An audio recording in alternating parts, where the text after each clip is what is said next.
We are live. I'm Naijha Wright Brown, host of Naijha Speaks, also contributing for Unchained TV, Liberation, Veganism, Agricultural Globalism.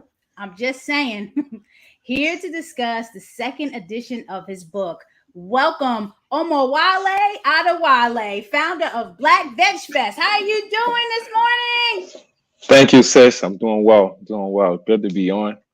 How are Yeah, you? I'm glad to have you on. I'm planning my trip. Awesome. I can't wait to Nice. get out there. But we're talking about the book today. Hmm. And I have to say why this particular book. And let me just show everyone what we're talking about here. As I mentioned, it is what?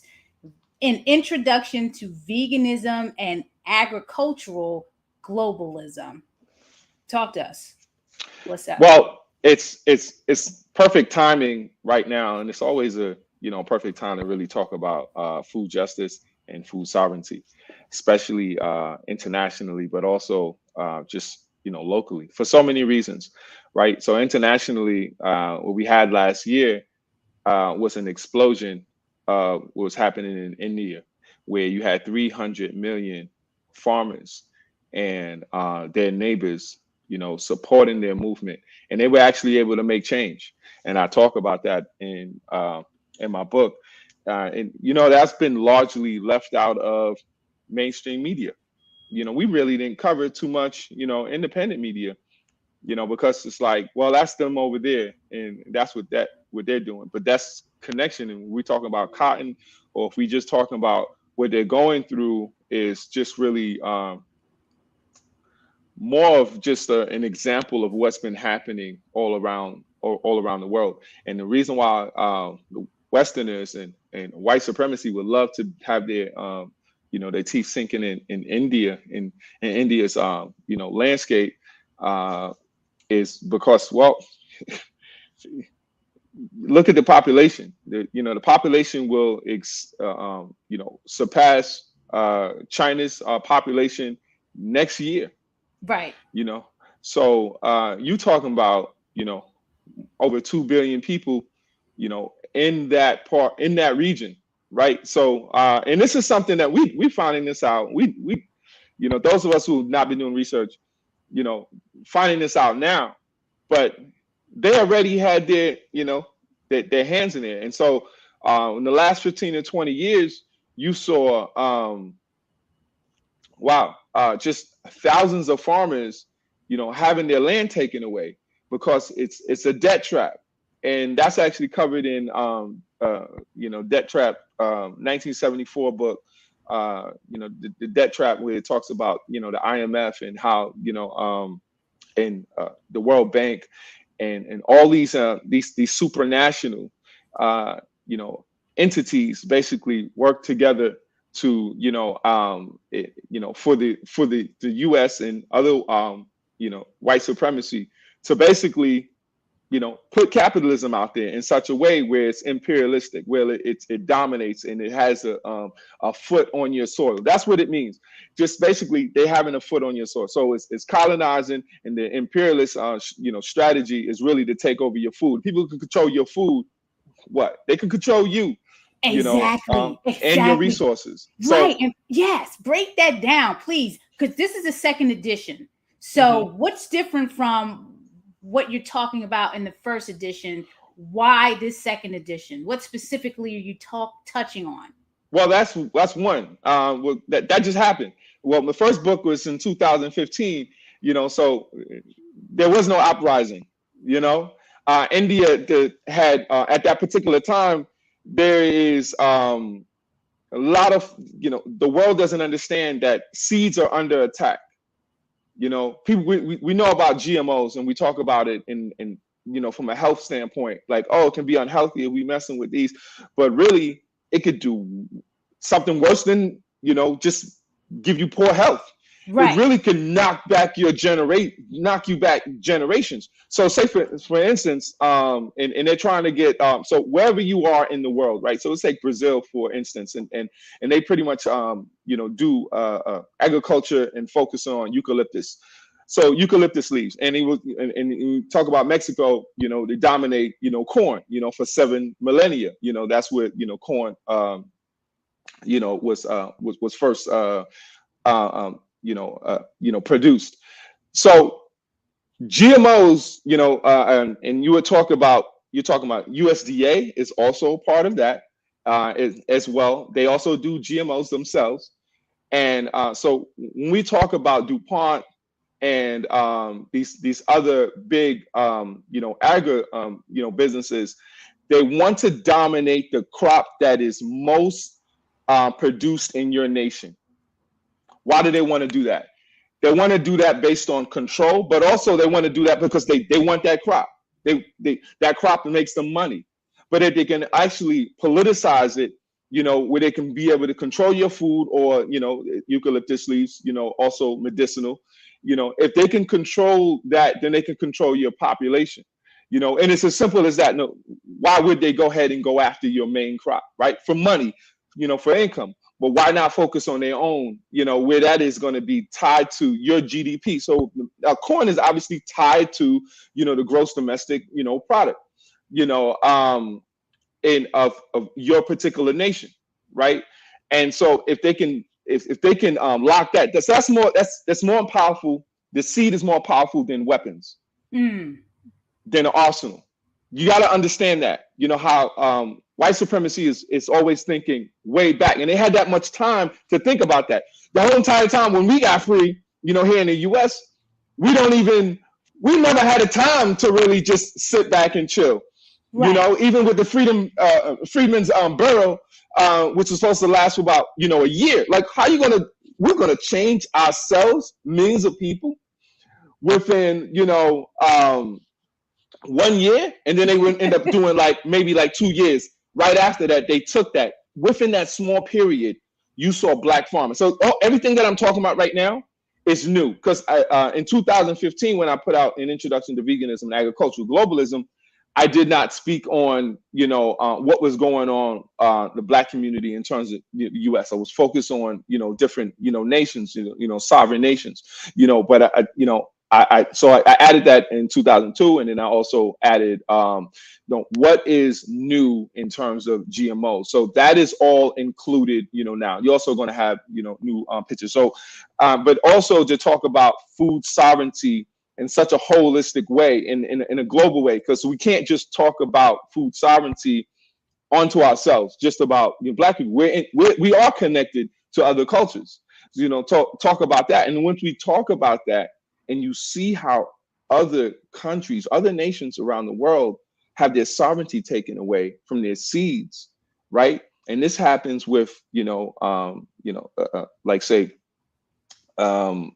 anybody who is representing representing, or diplomats, that's the word I'm looking for, where you have diplomats go to a particular nation. So when the US has folks go to those nations, they bring their envoy, they're going there with their ideas. And understand this, people, everybody who's going to your nation is only pushing their business. You have to understand, right, in order to have a foothold in a particular nation, I need to open up a business there. Right. And people might think that is something that is, well, what's wrong with that? That's a benign thing. It's not. It's not a benign thing if it is not something, if the way that it is structured. And US is not going to structure it where you benefit and they benefit equally. They're not doing that. When we talk about military power, we have to be 7 times stronger than the number 2 nation. Okay, we have to have more weapons than everyone. We have to spend more money on weapons to protect, these interests. We have to have all these all these outposts around all these particular nations. And if anybody else starts getting weapons, we're like, why are you getting weapons? And we start acting like we're so, self-righteous. It's fake. Right. It's very fake. So that's what I'm talking about. Right. So what does veganism have to do with this? So let's answer the question: who are you, and why do you do what you do? Which one, veganism, or you want to talk about me? It's going to lead into veganism at some point. So me, I focus on liberation for Black people. I felt that also felt that, you know, everybody should have liberation, right? So folks who want liberation for themselves want liberation for other folks, you know, but it's not in no passive way. It's not in some, you know what I mean? Well, I get something and you get something. Like, no, like we gotta like white supremacy gotta chill the fuck out, period. You know what I'm saying? And so, and in the way that veganism moves a lot of times, why we thought we feel like veganism was, you know, was so white, like they're not practicing veganism, you know, for, you know, a millennia or more in India or any part of Southeast Asia, parts of you know, Africa, you know, where poor and indigenous folks who are around the world, it might be tough for them to go ahead and even consume animals. But what was the easiest thing is to have crops. You know, we try to, you know, America tries to act like, oh, we understood this and we civilized and we go ahead and no, this is not what is civil. You know, this is not a civil, you know, relationship. This is a relationship where you really just suck the resources dry of other nations to build yourself. And if we understood that, then we'd understand how to actually address that in the best way possible. But white folks can be a key to stopping themselves. But first, they got to hear the information. First, they have to become allies, and they got to do the work consistently. No, we don't want to hear about that 6 months you doing. We don't want to hear about that 1 year you did that one work. They be talking about like, oh, I was in there back then. We talking about Bernie Sanders, like back in the 60s. Like, that's how far you got to go back, man. I could go back just yesterday. I was doing the work. You know what I'm saying? I'm doing the work last minute. They got to go back so many decades just to show, and it's performative, you know, in that. And it's, you come back into society. You come back into civilization. I know folks feel like, whoa, this is crazy. You know, I didn't know, you know, like, look how your food, you don't have any sovereignty over your food. Black people, you don't have any sovereignty over your food. Show me how you have sovereignty over your food. You got 13%, you know, say you're 13% of the nation, right? That's what the census has been saying for a very long time. You have, how much agricultural land do you have? You have less 1%, than 1%, is it? Or less? Right. Than? You're right. You're right. You're right. You have less than 1.5% of agricultural land. So it's not even a question of, it's not a question of food access. You access, you know, McDonald's as much as they want you to, allow you to. Understand this. So it's not about having food access. So say, for instance, you know, some missionaries come down, you know, to some country, you know, and in Malawi, and they want to give them some food or whatever the case may be. Well, they can stop that anytime they want to. As soon as they're like, nah, I don't like that. As soon as we don't accept their, you know, their missionaries and their religion, they're like, we cutting that off. And it was trash food anyway. So this just, you know, so it's not quality. So, but food sovereignty says that you control your own destiny. Right. That's what that says. And so that's why we got to tie the history of why would 300 million people in India, and understand what their main issue was. People, I didn't even say that. Their main issue was white supremacy. Those were the reasons. Wow. They were the reason. They were big. They were fighting with their government. 300 million farmers. That's why it didn't make mainstream. It's a huge story. It's a bigger story than it was covered. But U.S. dominates film. The U.S. dominates media. It is the best at dominating media. You know, it's just like Hollywood is literally the standard and how you want to get your message out there. But it's not just media and, oh, we're being unbiased. No, it's propaganda. That's what your media is. It's propaganda. So when you, yes. In the book. And you're talking about all of this in the second edition of the book, The Introduction, An Introduction to Veganism and Agricultural Globalism. Yes, ma'am. I want to ask the question about the veganism and the agricultural globalism and how it all associates with what you're doing at Liberation Farm. Right. So, you know, Black Veg Fest, right? So I'll bring up Black Veg Fest, you know, first, because that came before Liberation Farm. Black Veg Fest is a place where folks could get the information, right? And so it's easier to get the information, and in a city that is populous.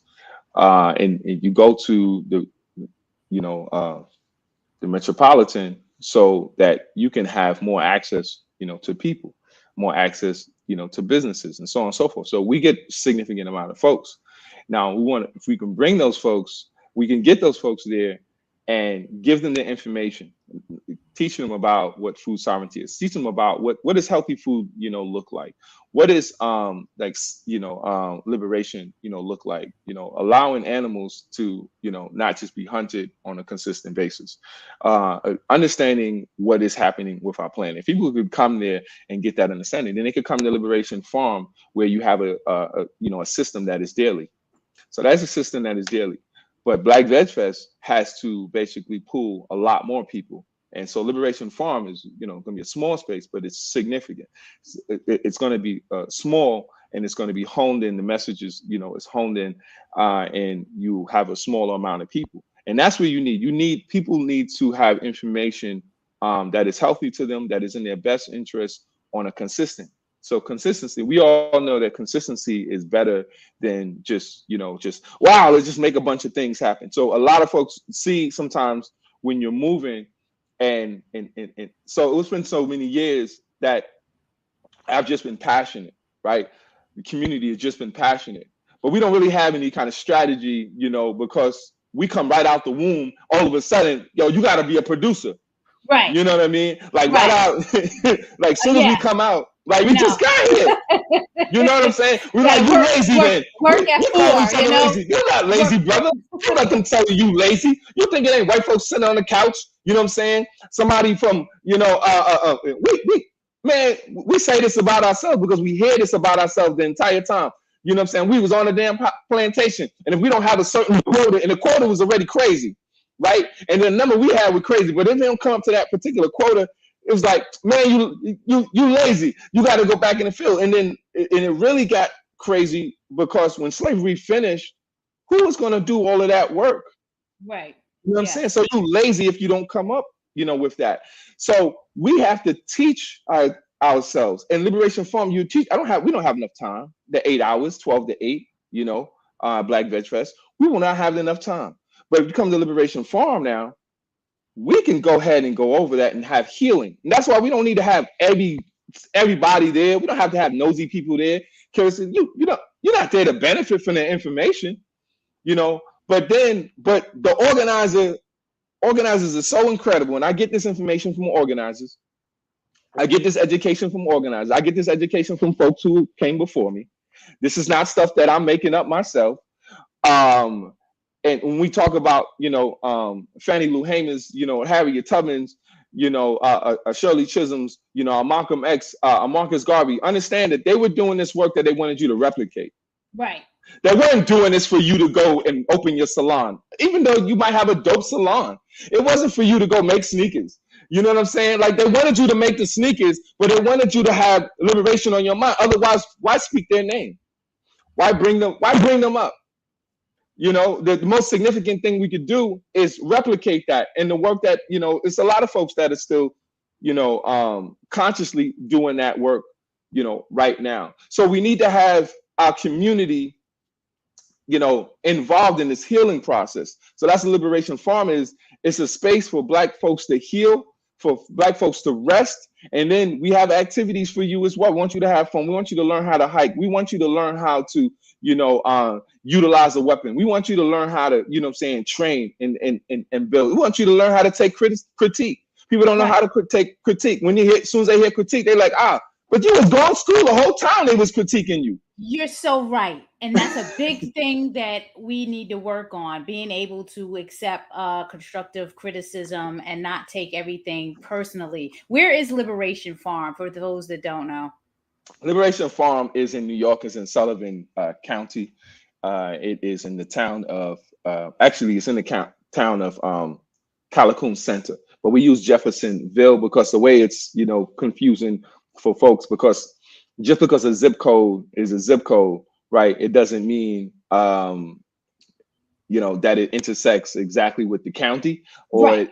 or that it intersects with the particular town. So we put Jeffersonville, all the time. And Calhoun Center is very tiny and small. And yeah. So it's Jeffersonville. So if you look at, we say Jeffersonville, New York, although we are not in there in terms of, we wouldn't go there for their core to their municipality issues. And then you have Black Veg Fest coming up. So that's the stepping stone to get people familiar with a lot of things, the veganism, Right. The liberation, and then, Correct. working them towards getting to the farm. So Black Veg Fest is Saturday, August 13th, 12 to 8 at Commodore Barry Park. And you can register at blackvegfest.org. I will be out there on a panel, speaking on a panel. So I'm looking forward to it because I've been attending since you started. It's an amazing fest. And as long as my schedule is open, I will keep going out there. I love New York. I'm from New York. My family is still in New York. So I will be out there. So I can't wait. Looking forward to it. It's always good to have you too. Yeah. It's amazing. It's the first time that you're going to be there, speaking. Exactly. Because I did a little 2 minutes, shout out the last time. Right. What are some of the challenges that you're facing? I mean, is the book out? Let's look at the book. The book is already out, right? The book is actually it. So the way it works, and I want people to know that I first had this book on, it was first self-published, and it was going through like CreateSpace, which is owned by Amazon. Now. And so now the book is on Lantern Publishing and Media. And so things are different. You can't really get in certain spaces with a self-published book, but when you have it published and it has, and even if it has a barcode, doesn't matter, and they have a barcode. But when you have it published out there, it's a different system. So just automatically, Barnes and Nobles, can get the book. You go anywhere out there. So people be asking like, where can I get the book? And how can you get the book? Stop. All you got to do is ask for the book wherever you are. That's how easy it is. And so like writers, like authors, and I understand people don't get this and don't understand that, because they'll be asking that forever. You know what I'm saying? I'm gonna have like 1,000 people, asking me like, how can I get the book? And then I just, and the publisher knows that too. So they just like, tell them where books are sold. Anywhere where books are sold is how you can get the book. And so they'll just automatically grab it. Like Amazon is one that'll automatically grab this. And make sure you get the second edition. Okay, I'm putting that in the comments. I'm just making sure. So an introduction to veganism and agricultural globalism, second edition, where books are sold. I'm just telling people, so no link or anything. You just want me to keep it like that in the comments. I just want people to know where to get it. Right. Awesome. So that's what I updated. For everyone. I see someone from what is it? Bangkok. Oh wow! Someone greetings from Bangkok. Ken, thank you for tuning in. We appreciate you. If you have any questions, please put them in the comments so we can address them. Are there any challenges that you're facing right now with or have been facing with this book, with your organization, all the work that you're doing, and how you're overcoming them? It's always it's a arduous challenge always when you're an organizer. Like funding is always an issue, right? We know. You know what we're doing with Vegan Self Fest. So right. it's always something going on. New concept, because it's even if it's not new, it's still something that's not universal, and we forget that sometimes. Like there's not a festival. There's a food festival in every state, right? It's probably in every city, but there's not a vegan festival in like every state. So you're still growing that, and then it's getting there. And then the concept of liberation, it makes folks like, oh wait, what we talking about? Like, wow, what I just saw such and such, like Kanye gets 6 billion. How does that factor in, in terms of liberation? I love these, these questions because those are the easiest ones. We've been performing for white folks for the longest. So you get that particular money, you basically performing for white folks at a certain time. And we never even get into the point of, doing that for ourselves. And then we be like, why we selling, why we targeting, or why we not selling, why we just buying, white goods, because y'all not even performing for us. I mean, it's like, we don't have that range of $200 or $250, for a particular show, you know what I'm saying? Then we can't do that, whether you Beyonce or Jay-Z. We can't, you know what I'm saying? A lot of the black folks can't. Can some folks? Yeah, that's a small trickle. We see those crowds. You see what those crowds look like. Why we gotta act like we blind? Like I'm saying something that is crazy. Like, yeah, there be some black people in there too. Like, it'd be like a paltry amount of black folks that can't afford to be at those spaces. And we do solidarity work. And so I want to make this connection. We don't do charity work. You know what I'm saying? So we don't do charity work. Even if I've been running a nonprofit for 501c3, for 20 years. We just had to do that. Those are the tools. Those are the devices that we had. Right. So, but when Jay-Z thinks that he's going to go out there, I just got to get this particular money. And black folks be out here, and I see some of these black celebrities, they think because they don't have any understanding of how politics and government work and organizing. They're not tied to the organizers in such a real way that they think that if I just amass this money, I can go ahead and buy this stuff in the good. No, that's not how it is. You know what I'm saying? People are just going to be thinking that all I got to do is try to behave like you. And that's not the way to behave like you. That's why I like when artists be artists. You know what I mean? And if you like, I'll tell you who are like, be like Aretha Franklin, support the movement from the back. Be like Ray Charles, support the movement in the way that you possibly can. Be like Harry Belafonte, Paul Robeson. Use your art to support the movement in so many ways. Be like Nina Simone.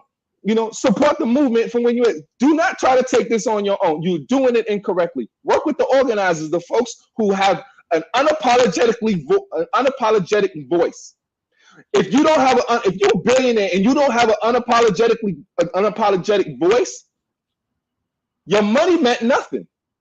Then your money didn't even mean anything because you would be saying this like it ain't nothing. Like we don't have the land. We don't have the particular land. There's so much I would, talk about on here. No, I mean, I love it when you come on because you definitely drop the jewels. I mean, you got Tina. I see you there. She's just saying this is so exciting. That's right. Yeah, it's definitely right. And I totally get what you're saying because you reached out to me when we was organizing the Vegan Soul Fest and everybody reached out and it's kind of like we got to judge and weigh things and everybody's going to do what they got to do. And, it's definitely going to help and benefit the people because that's what we're about. It's just, we got to try this thing, man. We got to do what we got to do on our end to get to where we got to go. And if it works, it works. Great. And if it doesn't, then, back to square one. What are we going to do next? What's the next solution? So everyone has their personality and organizing and what they're doing. And I love what you did in putting together the coalition of Veg Fests in the flyer and highlighting these Veg Fests that are taking place, these Black Veg Fests, these Vegan Soul Fests that are taking place across the country right now. And yes, we do need to band together, whether it's a free event, whether it's you got to pay, whether you got to donate some time, energy, but whatever, everybody needs to get together and support each other on this. Of course. What's next for you? So you got the book. What's next, and what is your ask of the viewers? Oh, thank you. So right now we're trying to maintain Liberation Farm, right?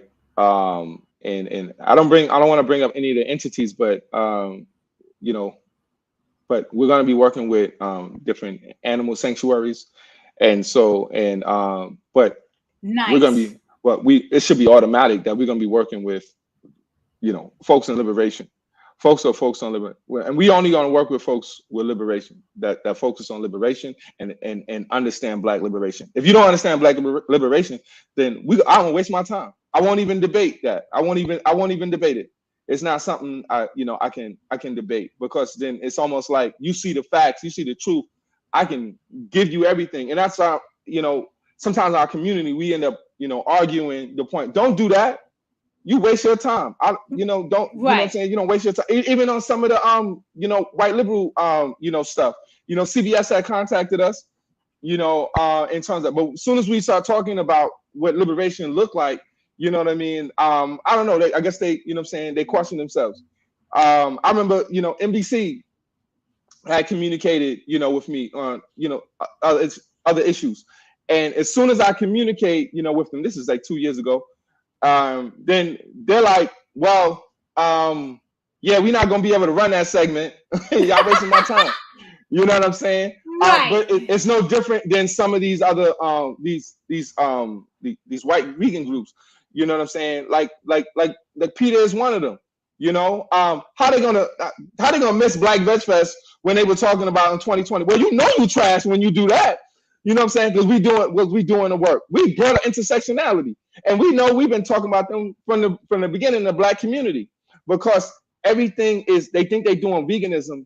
You are doing something very, very white, because when you go to Black folks, say for instance, you come into a Black community, you know, and I want white folks to really pay attention to this, you know, and just really pay attention to this. When you come into our community, start talking about, you know, veganism, you do not come with the care. Like if you were talking to a trans person, you would come to the kid like, you know, you talking to a trans person, right? Right. You would utilize pronouns and anything to make sure that they feel comfortable. Now we trying to make them comfortable. You're sitting on the resources. So when they come into our community, start talking about veganism, you know, instead of just giving us the resources, you know, and just finding out they know who the organizers are. They know we got a big voice, you know, we're talking, you know, we're doing the work, you know. So it's not like they don't see us. And that's what I sent to folks in 2018. You remember y'all was on there as supporters when I put all the vegan groups who were endorsing Black Veg Fest, and yes. I was being honest with everybody, and I had to be especially honest with the white vegan groups. The reason why veganism doesn't get to other communities is because, well, it's your marketing, it's how you organize. Because soon as we start, I know soon as for y'all too, you got Black people coming to you. Automatic, you know what I'm saying? They feel more comfortable. They, right. You know, it automatically, as they should, you know, start growing. We should feel comfortable coming to. Sometimes we don't, though. Right, but let me say, sometimes we don't. Correct. Sometimes we don't. We get to those folks. We will get to our people for definite. But to come into our community and ignore that there's contradictions in terms of food. Just in terms of contradictions in food, you know, our neighborhoods are not set up. You know, our neighborhoods are not set up the way your neighborhoods are. Right. And then you'll be like, I always say that when I go to one area to the other area and it's like different, you know, the differences. I always say demographics. We talk about generational wealth like it's just something that's out there. No, it's a real thing. Like, where does your wealth come from? Where does your your access come from? I'll give you some statistics, and I'll make sure they're recent ones.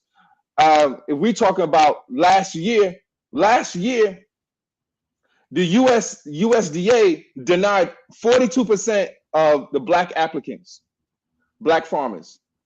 They only denied 9% of the white. We're talking about systemic racism. Why? Because at the end of the day, these are local people who are making this decision. It's not like people think like the president is doing this. You know what I'm saying? If he was benign and for us, which that's a different, I'm not going into that right now.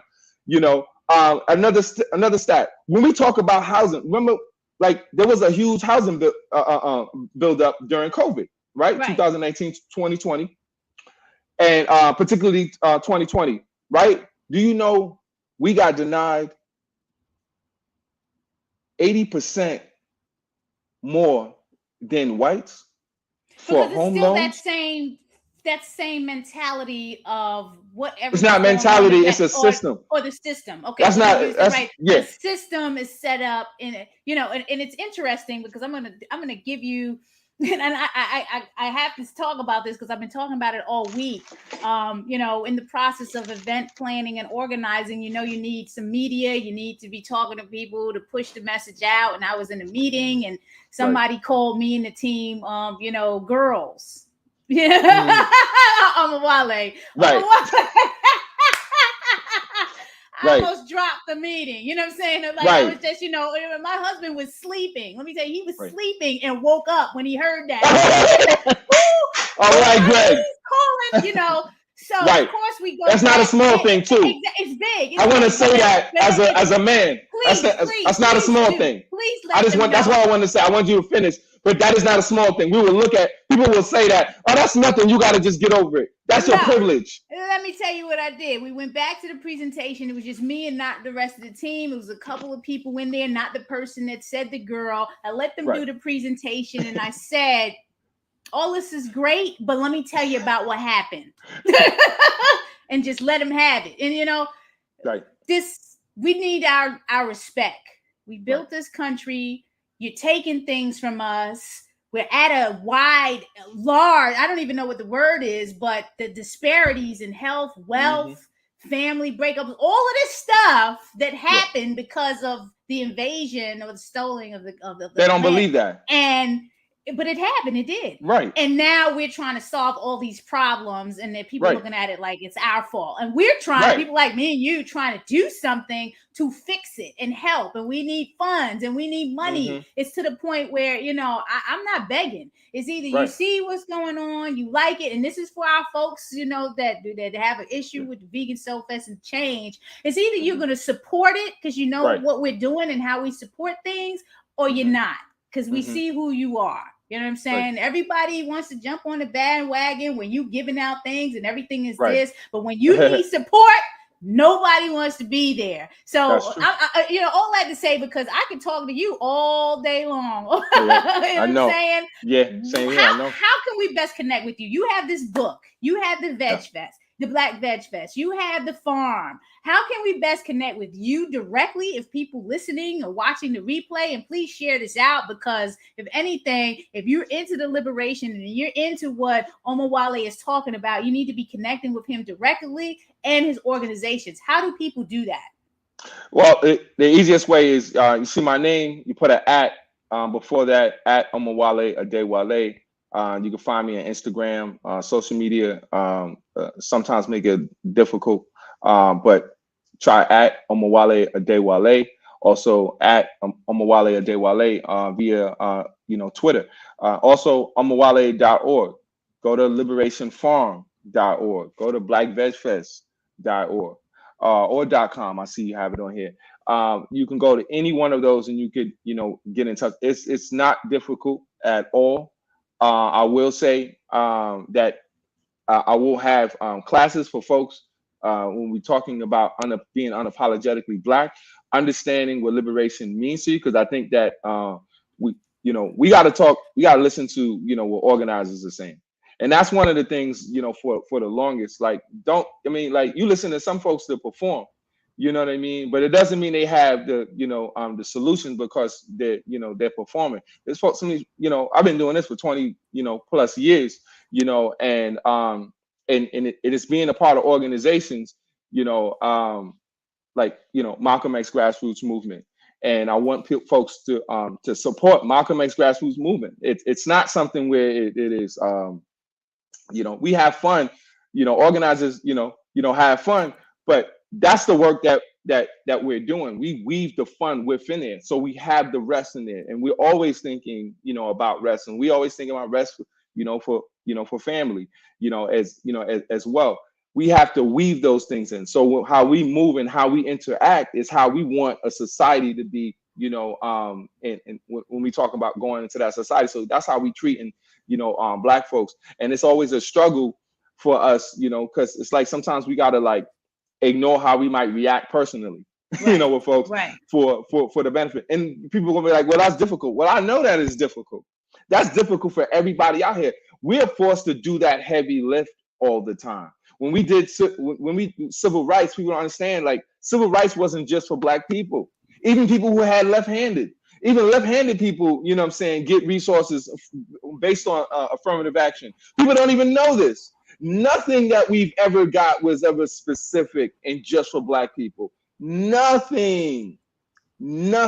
Zero. You will not be able to, and you can't think of anything. Voting rights, that's helped everyone, You understand that help women as well in general. Folks who are affirmative action, white women are getting, a lot of support. So when I hear them say that, I'm like, I won't even debate them. I already know they're coming from a particular, ethos.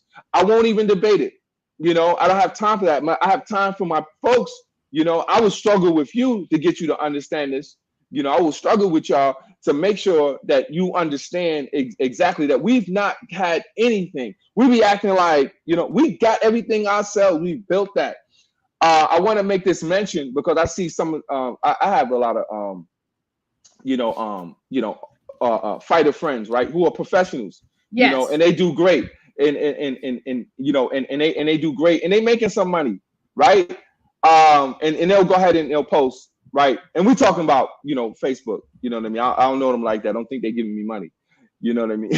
But they be so happy when they get this money. I'm like, so you think this money is free? As soon as you break your leg, you ain't getting all this money. You done. It's the same thing as the NFL, NBA. I don't know why y'all be doing backflips when y'all get money. Like y'all ain't responsible for it. It's a business, man. Chill out. Exactly. You know what?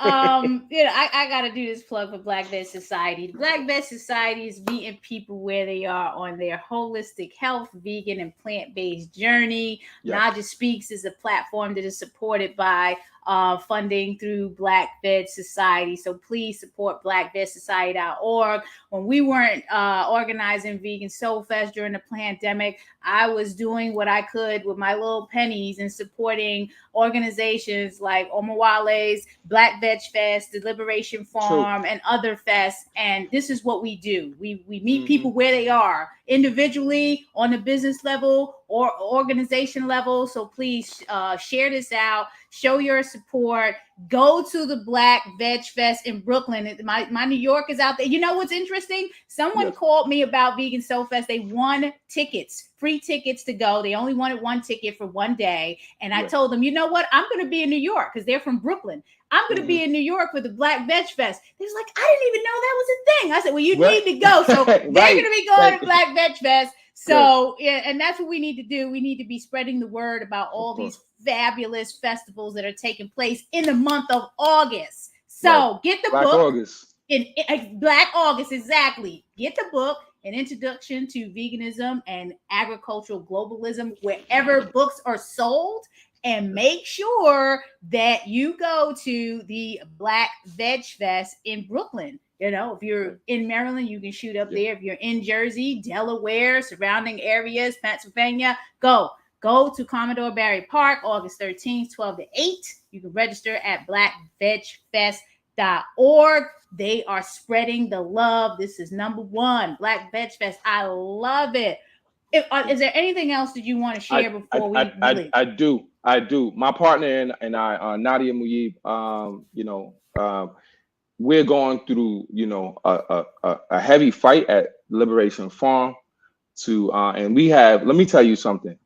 Like Black and Indigenous women be holding me up. Women in general, you know what I'm saying, be moving a lot of things. But behind the scenes, always supportive. Like Naijha said, Naijha was always supportive of Black Veg Fest from the beginning.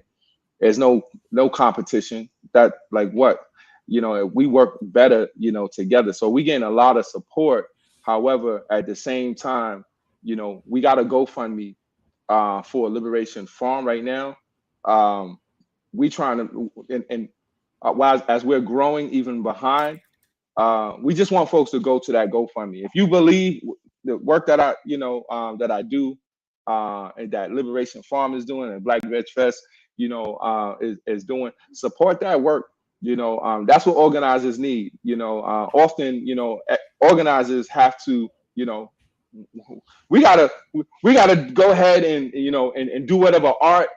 You know what I mean? We end up doing this and that, but still moving, the movement, and still organizing, and still creating liberation, spaces for folks, and not having, like this pot of money. We just do the work. We just do the work. I remember doing work with $100 and growing whatever it was. So you just got it. You definitely got to do it. And nothing stops you. Nothing stops Nadia. Nothing stops the land of Kush. And I see somebody out there talking about the land of Kush. Let me highlight Tom. Tom has been blowing the feed up, talking about head over to land of Kush. So I appreciate you, Tom. We are in the middle of, or towards the ending of Black Restaurant Week. Yes, Black Restaurant Week ran for 2 weeks. So please come down to the land of Kush if you're in the area and come get that vegan soul food. It is Black Restaurant Week and also Baltimore Restaurant Week. So please come on out and show your support. We've managed to stay open during the pandemic, and we want to stay open because we have mouths to feed and families that got mouths to feed. So please support us. Anything else? I can't wait to be there. I just can't wait. I can't wait to get back there. Yo, listen. I'm telling you, I'm emailing you this week with them tickets. You know, listen. Yeah, I love it. I love what you do. You know, I support you always. You know, anything that you're doing, sis. Appreciate you. I love y'all. Stay blessed until we meet again. Everyone, here's the book. Please get it. Support Omowale and his wife, liberationfarm.org, blackfishfest.org, and Omowale Adewale.com, right? I got that right? Omowale.org. Omowale, just the first name. You know what I'm That's saying? all good. .org. Omowale.org. I'm going to put that in the comments. I will correct all the errors in the comments. Don't worry about it. We got you. Thank you so much. I appreciate you. I can't wait to see you in August. And for everyone else, please share out whatever you do, wherever you decide to go. Please be well, be safe, and eat healthy. Go vegan. Have a good one. There you go.